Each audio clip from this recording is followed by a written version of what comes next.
Welcome to another episode of Mutual Growth, a podcast by Penn Community Bank.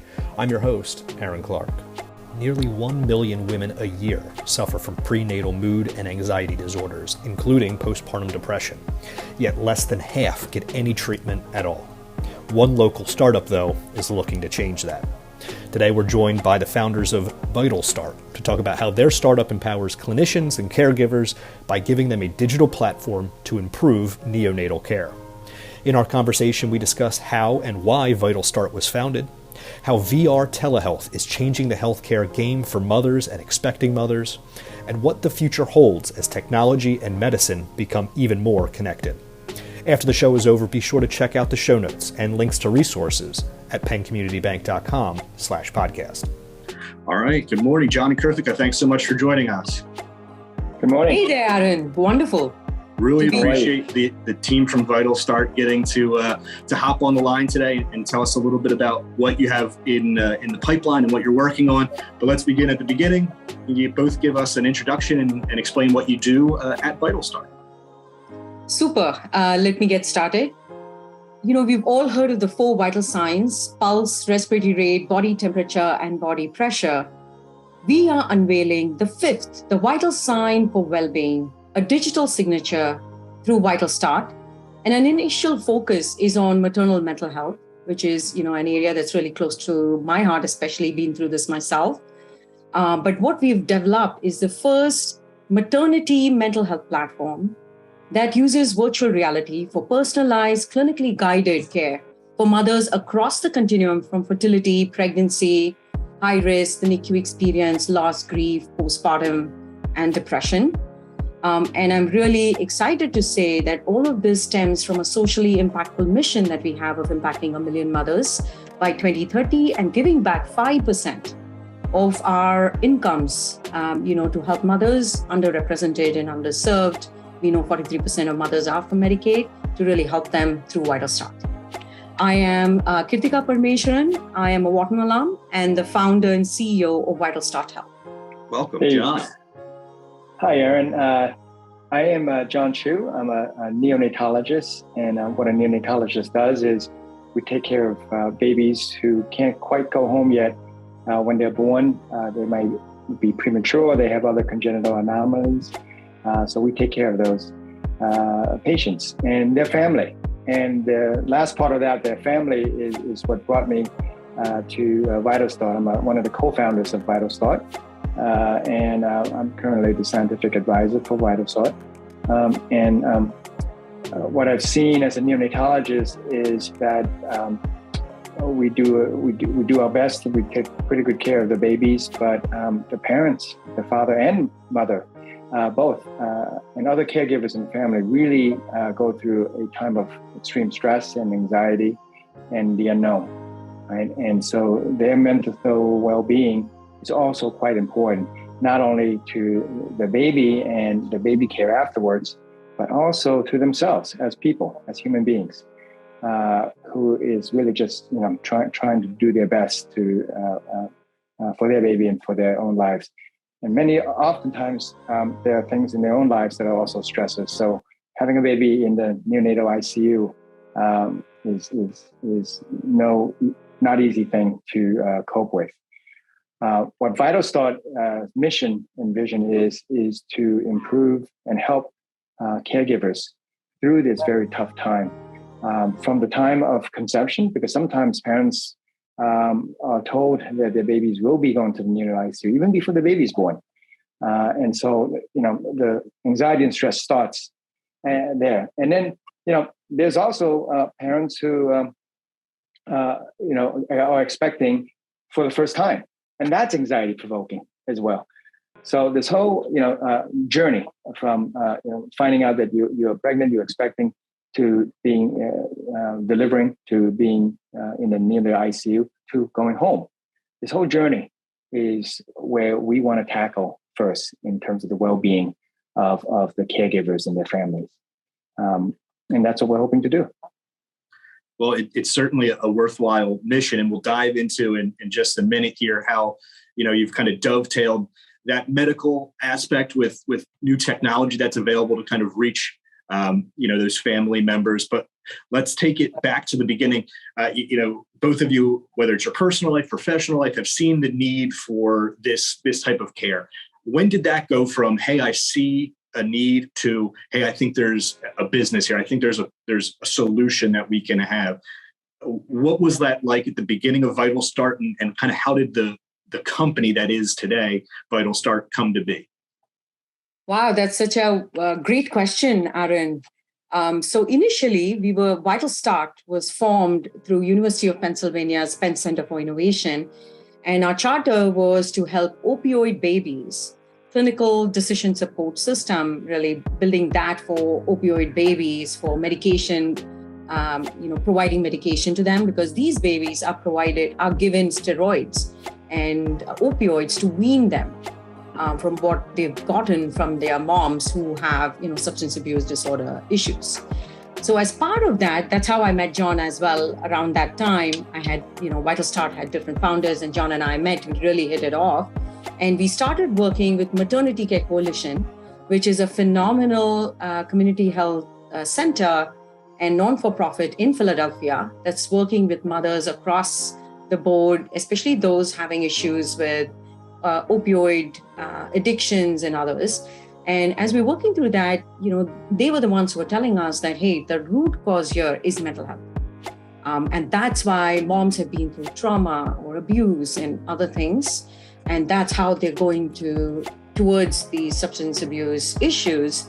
And, they were telling us that if you have the technology, or if you know ways that these moms can be helped, that would be even more better than just trying to build a analytic system, sort of to look at the care pathway and things like that, which was sort of a very up and coming area a few years ago, Aaron.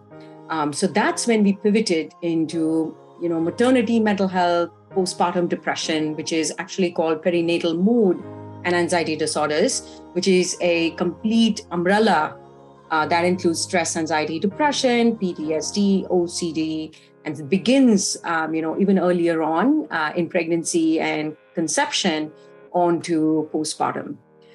So that's how we pivoted into that. And, it was amazing that I met John, because John is very innovative, and he had already played with AR and VR, and we put our heads together, and we had Dr. Chavis Patterson, who also helped us initially. He is on our advisory board of Vital Start Health.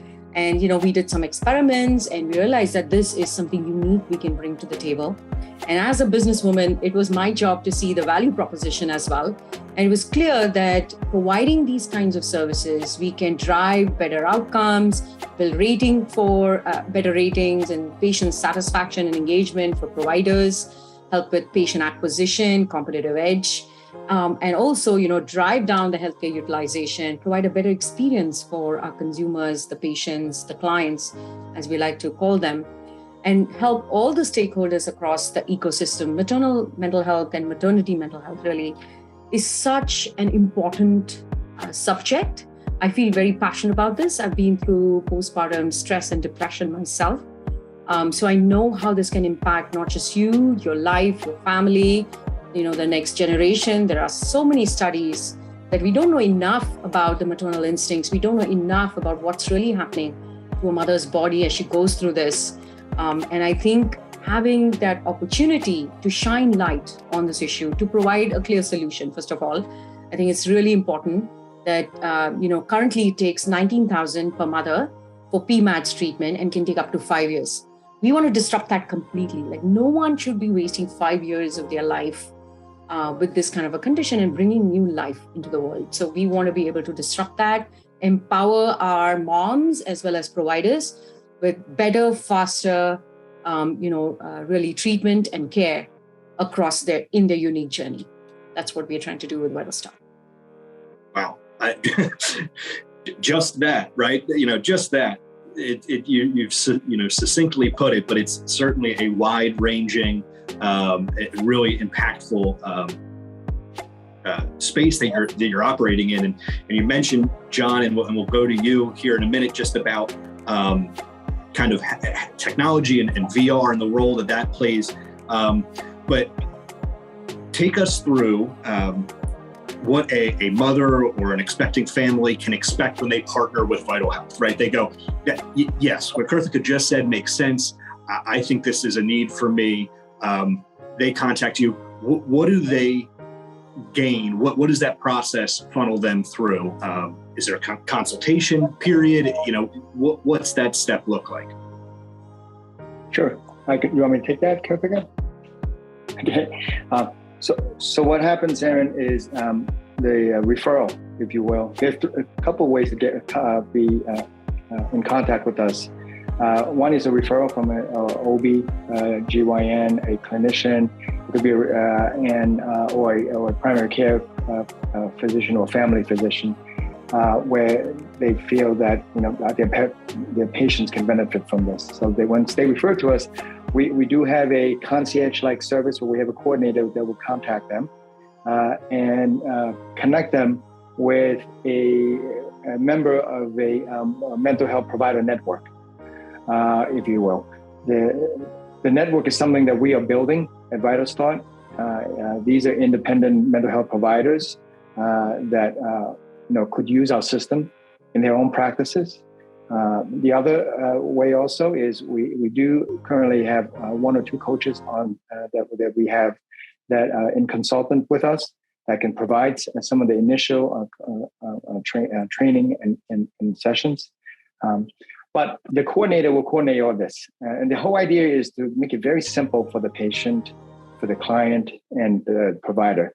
And our Courage platform has allowed this to be done in a very straightforward way. So they get an account, they log in, and the coordinator will connect them with a provider. A set of assessment tools will be sent to the client that they can fill out. This is a way for us to get a better idea of what does make the client anxious, stress. What about the NICU stresses them out? And the mental health provider will look at this information and be able to customize the sessions with the client. The clients will then get a headset and instructions on how to log in and get a secure account that's HIPAA compliant in the Courage platform. And they will go through a number of sessions. It could be anywhere between 4 to 6 to 8 sessions, how many they need.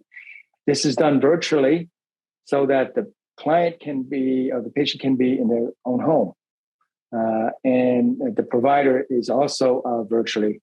So, and this works because, I've had a lot of experience with telemedicine. This is one of my areas of research, is remote patient care. And so there is definitely an opportunity where we can actually use technology to improve access to care in this way. And then so they'll go through the session. We have a program, a curriculum, if you will, that's been developed by our advisory staff who are mental health providers as well. And it has 2 phases. The first phase is through virtual reality and with a mental health provider at their side, coaching them. The first phase is to actually build their skills in coping with anxiety and stress, breathing exercises, chair yoga, for example, etc., other things. So they'll take the first few sessions building those skills until they become proficient. And there's a mental health provider right there at their side, helping them through this. They're not alone. They're not left to kind of access an app and do what a chatbot or app asks them to do. There's an actual person there. After they've gotten proficient, what we then do is the skills application phase, where they'll take what they've learned, and then through VR, AR, they'll be brought into scenarios inside their goggles that they have indicated were stressful to them. And these are completely, scenarios that we have in our own library. We're building a library of these scenarios. And because of the answers to the assessment phase, the provider will be able to pick and choose which scenarios. And then they'll have the opportunity to practice their skills. And the idea of this is they've become proficient in practicing their skills, applying the skills that they've learned inside these stress environments, so that when they actually encounter these stress environments, they're prepared to deal with it. So that's sort of, from nuts to bolts, the process that a client the provider will go through. Go ahead. Aaron, we also have a little video of sorts when we give the pitch. I know here we don't have slides, but that could be other thing, right, John? We could show that like how we usually do, and John talks to that. That's another option, Aaron, if you want. Absolutely. So, you mentioned kind of the technological application here. I think for a lot of people, the pandemic was maybe the first time they started hearing that phrase telemedicine, in a more general term, right? It had existed kind of on the periphery, but people went to their doctor. Pandemic kind of shifted that. We saw that, becoming more and more frequent, and certainly VR and AR is kind of an accelerant to that telehealth. How is telehealth or the application of virtual reality changing the healthcare landscape? Not even maybe just in this space, but more broadly, are you seeing other types of applications for other healthcare concerns that might benefit from a similar, library or VR application like you're working on?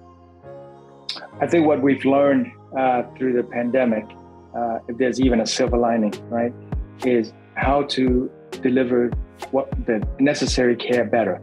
I personally call it the 5 rights of optimizing healthcare.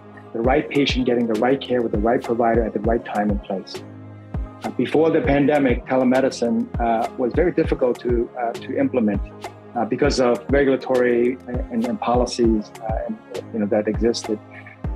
During the pandemics, many of those regulatory policies were lifted up temporarily, and it allowed care access to patients that otherwise would have been lost. And so what we've learned from the pandemic is how to better use technology in order to deliver better care. One of the areas is in mental health. And in fact, there are things that we've learned that we can do even better. There are sand traps that we've learned that we should avoid in order to keep the patient safe, right? So I think all of those things are really important. Now, with virtual reality and augmented reality, that adds another dimension to this. I think the use of virtual reality and augmented reality in terms of trying to desensitize patients to stress and anxiety provoking situations, PTSD, for example, it's been used. It's been used, at the Veterans Hospital. It's been used, elsewhere, but it's not really been mainstream used. And this is where I think we can fill that void, to do it very carefully and to do it very reliably. We are now beginning to use in hospitals AR, VR to where kids can actually listen and look at scenes while they're going through an MRI machine, or while they're going to a CT scan, or while they're undergoing procedures that are stressful or anxiety provoking. So that technology is beginning to be used, and it's still at its infancy. There are companies, especially in the commercial area, right, that can actually, put a person in a different place virtually, right? You see, a technology where there's workrooms where people can collaborate together in a virtual environment.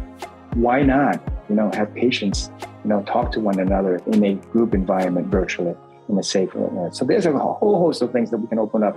The first thing to do actually is to do what we're doing now, to measure it, to come out, to define really, how do we measure success? And then there's a pathway to that. One of my hats that I wear where I work is in area of quality improvement. So applying implementation science, applying quality improvement science to implementing this kind of approach, so that we can measure every step of the way, our success, but also tweak the system in almost real time to adjust and adapt to things that we find, so that we can make the system better quickly. I just want to add a little to that, John. That was really well explained. And I think it's clear that, the future, there's really a bright future coming with the body of evidence that is there for VR use for different aspects. I know metaverse is like a jargon, not necessarily going into that here, but just looking at what is out there. What is the clinical science saying? We know that the American Psychological Association has come out and said that VR is really effective for mental health, because studies such as the Brave Mind Project have proven efficacy for PTSD, for other areas, OCD, phobia, stress, anxiety, depression. And a lot of this is under the PMADS umbrella. And what we're doing is we're taking that and we are doing our own clinical validation to take this further and solidify a phenomenal program as well as an approach for maternity mental health, but doing that in a very cost-effective, affordable manner, because health equity and clinical science are like the two pillars of our company. And so we're very cognizant that you can't expect someone to buy a $500 device, which a health insurance provider is not going to reimburse. I mean, we are ways off to getting there to use a high-end device to do all of this and being in the true metaverse as we know of it. But I think what we can do right now is use even the lower-end devices have become really comfortable, easy and proper, like almost like an Oculus Go, but at a very low cost point.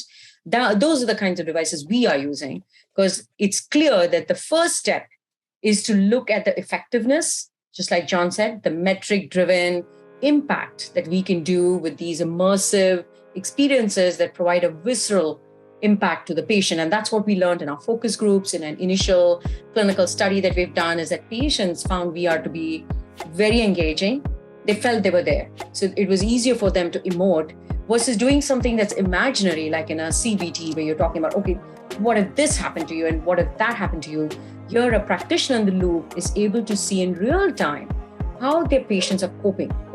How is it they're dealing with these things and how can we help them do better? That's the kind of approach we are bringing to the table. We're starting with low-cost VR, and then, later on, as the cost of efficiency and, the costs come down, we will be heading towards the premium headsets as well.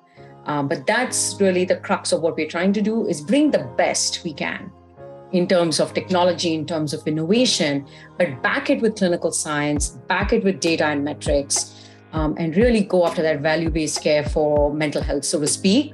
But we are at that infancy right now, I would say. But that's what we're bringing to the table that's truly unique.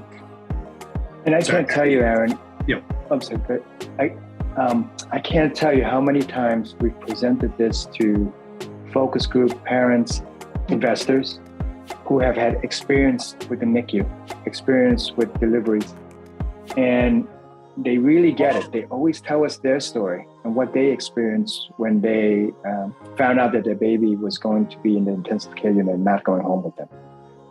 And they remember viscerally. I mean, some of these people had experienced this 5 years ago, 7 years ago, and they remember things and what they felt as if it was yesterday.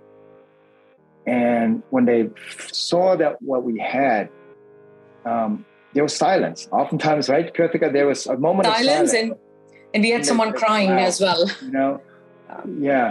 So I think we have something here that can really help people and to go through a very stressful time in their lives. And we also asked them the question of why not just watch it on the 2D video on the TV screen, right? You could do that. And the answers we get consistently is that it's not the same when you watch it on a laptop or a YouTube video. It's not the same when you're just in there. And what we try to do is one of the technologies and know-hows that we're building here is, as we build this library, is how to make these 360 videos that are AR, VR enhanced, how to do that in a way that is as realistic as possible. So we're learning how to do that as well, and we've got some technologies that I think we've got provisional patents on too, right, Kritika? Yeah, so it is patent pending. We have a unique algorithm that we've developed that helps us build the right scenarios that will be impactful versus, just building any scenario, throwing it out there and seeing, oh, okay, is this going to have an impact? We're looking at this from a very scientific approach. And I think the true thing that we bring to the table, different from XR Health and so many other companies in the XR space, is this program that we have developed and this unique approach of designing these scenarios as well. That's sort of what makes us different and unique. And it's a scalable approach too. Yes, you talk about kind of being at the beginning of this journey, doing the building, following the scientific steps that you need to ensure that you have a viable and effective, product. Looking forward, obviously knowing that no one has a crystal ball, but looking for 5, 10, 15 years down the road, what what areas is Vital Start maybe looking to grow into? What does it want to be known for? What goals are you laying out now that are going to maybe or hopefully come to fruition down the road? Is there anything that you can share? Yeah, sure. John, I'll take a stab, and I know you have a lot to share as well, so I'll give that to you. So the first thing is, our mission and really our vision is to be that vital sign for well-being. And by vital sign, we feel that is like a digital signature, a profile of you as you're going through your life journeys, your different instances, and maybe different physical health conditions in your life. There are enough studies showing that if you have mental health conditions along with the physical health conditions, the health expenditures are 3 times greater. This is the Milliman report. It's a well-known report. So we know that there is a huge need for mental health support along with the physical health issues that you're going through, whether it's surgery, whether it's oncology, whether it's any other acute and chronic, diabetes. Like, we are very passionate about gestational diabetes because we are in that maternity space, but diabetes itself is an enormous chronic condition. And there are many other acute and chronic conditions where what we're developing can be scaled into and applied into as well. We're just beginning with maternity mental health because this is an area that's close to what we do. We have some advantages here with the connections, with our skill sets and the domain subject matter expertise that we're bringing to the table here. But we are certainly not stopping there. We are dreaming big for Vital Start. We want this to be beyond maternity into other acute chronic conditions, really drive an impact in a clinically guided, personalized fashion in an equitable manner so that we can bring the best possible to everyone in a very viable, remote, virtual care way as well. And now I'll hand it over to you, John. I know you have a lot to say. That's great, Karthika. I think I ditto everything Karthika said. I think I would summarize what we are about in one word, and that's wellness. When we have people thinking about being well, we would like them to associate that with Vital Start Health. Because, the name of the company is actually very, very good in the sense that it describes what we all want to feel, right? We want a fresh start. We want a fresh day. When things are in life, it begins to kind of bog us down. We want to have a vital start. It's morning again, right? And so wellness is what we want to do, and we want to be the platform and that can partner with other companies that are in that space of wellness. Except that what we offer the other companies and our partners, collaborators, would be a AR/VR platform. We would offer them, number one, the platform itself that can integrate with their telemedicine and their program and their fitness programs, whatever it may be. Okay, we'll offer that remote capabilities that connects a provider and a mental health coach with the client. We'll provide a library of VR enhanced videos that can be used, as well as provide the know-how and the means by which new ones can be made, depending on our clients and the needs. Hospitals, for instance, who will need a library that is sort of maybe customized to their setting, their environment, their logos and et cetera, right? And we can help them, we have the know-how to make those videos. So that's the library. The third thing is, we have a patent pending way of visualizing a patient's wellness throughout time based on what they have entered into the assessment tool. It's a single visual tool that allows a provider to track and see how if the patient is getting better or not better. And then the other thing is this curriculum and program that Karthika is talking about that has been created with our mental health advisors, by our mental health advisors, in all honesty. And I think it's a unique program that melts everything, that puts everything together. It lends the experiential practice piece that is enabled through our platform with the expertise of a provider into a single package. So we know, and I know we've covered, Vital Health has received media attention. It has kind of the academic validation coming up the way it did. obviously, you mentioned investors and seeking funding and knowing that has been out there. Penn Community Bank obviously learned about Vital Start through our partnership with Startup Bucks and the Bucks Built program. John and I were talking about Founders 30 and kind of that space. So can you share how Vital Start got connected with Startup Bucks, what that process was like, and maybe what some of the funds and key learnings that came from that are going towards now?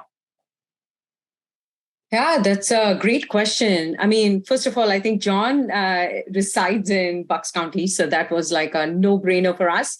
And we began our journey. So we've been funded by the University Science Center in Philadelphia. And as you know, University of Pennsylvania is on our cap table as well. So we have a very strong connection with Philadelphia as well as New Jersey, because I reside in New Jersey. And through our startup ecosystem, through the Launch Lane program and Science Center, we have other founders that have been through Startup Bucks, and they've spoken really highly about the whole process, about the close-knit community, helpful nature of the community as well. And that's how we decided, and Aarti from Startup Bucks reached out to us that, hey, you could be a good fit here. Why don't you apply? And really, I have to say personally, it was my first communication with them, and I have been truly impressed. John and Mark, I mean, they really helped us hone our pitching skills, hone our slide deck, nitpicky. I mean, they spent time with us to help us really iron things out. Where is it? They saw gaps and where we could improve. So those are the things that were really helpful to us at Founders. Till now, we've already raised around $300,000 in funding through, the Science Center, friends and family, accredited angels, and others. So we were really looking for the next step forward, continuously growing our company. I'm looking to raise a seed round. Right now, we've just started that round as well. So if anyone here who's listening to it is interested, please do reach out to us. I'm Kritika at vitalstarthealth.com. Would love to hear from you. But the key thing that Startup Bucks got us is this amazing community, support, and a connection with folks like you, Aaron, and the Penn Community Bank, who's willing to, drive that impact in the communities by supporting folks like us. We are at that startup phase, but we need help and support from others here who can see the value in what we're bringing. And we also have this coaching pilot that is going to be ending soon, but where we were providing completely free services, including a free VR headset. So we're offering that to all the communities, including the Bucks County and others nationally as well. And that has been very successful. So we feel strongly that getting this kind of support is helping us do all these things, learn through the process, and be truly successful. That's what we want to do. We want to bring that return on investment for the Penn Community Bank, for Startup Bucks, for the whole, all our investors and all our supporters who have believed in us and who are helping us get there. So that's how I like to end this. Where, for folks that are listening that's saying, hey, this makes sense. This clicks for me. This is applicable to my life. You both mentioned kind of that emotion that comes up on this topic from people who this might have been, as you said, 5-10 years in the past. Where can folks go to learn more about what you're working on, what's coming next for Vital Start, or to connect with some of the services that we outlined? How can people get in touch? We are definitely reach out to us. Our website is www.vitalstarthealth.com. We are on all the different social media outlets, right from Instagram, LinkedIn, Facebook, Twitter. You can reach us through all of that.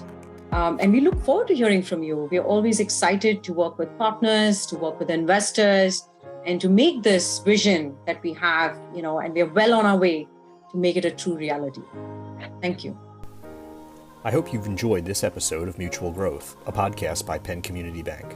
Be sure to subscribe and leave us a rating. And as always, keep up with the latest from Penn Community Bank by following us on Instagram, Facebook, and LinkedIn.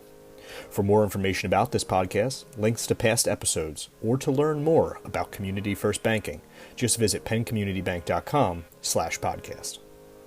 Mutual Growth is the official podcast of Penn Community Bank, member FDIC, equal housing lender. It is produced for the benefit of current and prospective customers and partner organizations. This program is provided solely for educational and entertainment purposes. The information contained herein is based on sources believed to be reliable, but is not represented to be complete, and its accuracy is not guaranteed. The opinions, views, and estimates expressed are those of the presenters at the date of production and are subject to change without notice. Please email marketing@penncommunitybank.com regarding booking or repurposing any part of this podcast.